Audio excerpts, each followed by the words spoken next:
এটা বিজেপির নদিয়া উত্তর সাংগঠনিক জেলার অফিস। অভিযোগ, একজনের বাড়ির নিচতলা দখল করেই অফিস।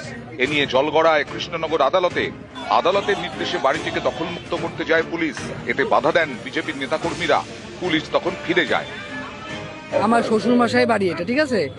তা আজকে এক্সিকিউশনের জন্য অর্ডার এসেছিল, এর আগেও হয়েছিল, এর আগেও পুলিশ এসেছিল, ওনাদেরকে উঠাতে পারেনি। সেটা মে মাসে হয়েছিল, উঠাতে পারেনি।